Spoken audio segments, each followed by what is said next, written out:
आज जो नरेंद्र मोदी जी की नीतियों के कारण, क्योंकि जब आदरणीय प्रधानमंत्री जी हरियाणा के अंदर आए हैं तो लोगों का जो उनके प्रति प्रेम और उनके प्रति विश्वास, आदरणीय मोदी के प्रति जो श्रद्धा का भाव,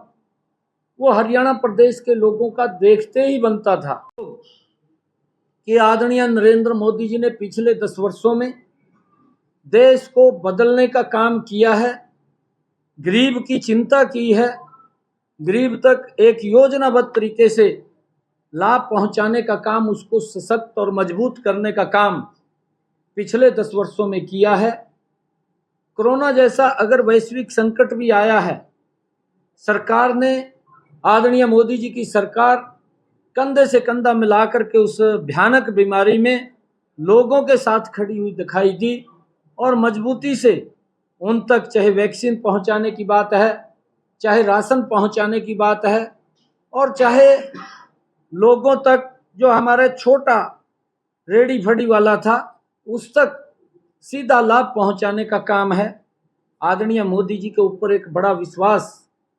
प्रदेश के लोग और देश के लोग करते हैं और उसका परिणाम है कि लोगों ने जो हिस्सा लिया है इस लोकतंत्र में, और इस लोकतंत्र में हिस्सा लेते हुए आदरणीय नरेंद्र मोदी जी के प्रति उनका भाव देखने को मिलता था। और आज हमने समीक्षा बैठक भी की है। उस समीक्षा बैठक में भी जो निकल करके आया है कि हरियाणा के अंदर 11 कमल के फूल बहुत बड़े मार्जिन के साथ वो खिल रहे हैं और आदरणीय नरेंद्र मोदी जी को तीसरी बार इस देश का प्रधानमंत्री बनाने में हरियाणा की जो 2019 में भूमिका थी, वही भूमिका 2024 में हरियाणा के लोगों की रहेगी और हरियाणा के लोग तीसरी बार नरेंद्र मोदी जी को बड़े मैंडेट के साथ प्रधानमंत्री बना रहे हैं। ये सारा का सारा उस सर्वे में आया है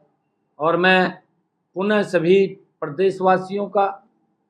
जिन्होंने शांतिपूर्ण और इतनी भयानक गर्मी में जो इस इलेक्शन में हिस्सा लिया, उन सब का मैं दिल से धन्यवाद करता हूं। और इसी इलेक्शन के बीच में हमारे साथी आदरणीय राकेश दौलतापुर जी जो बीच में हमें छोड़ करके चले गए हैं, वो दुर्भाग्यपूर्ण है, क्योंकि अभी उनकी आयु भी वो ज़्यादा नहीं थी, परंतु परमपिता परमात्मा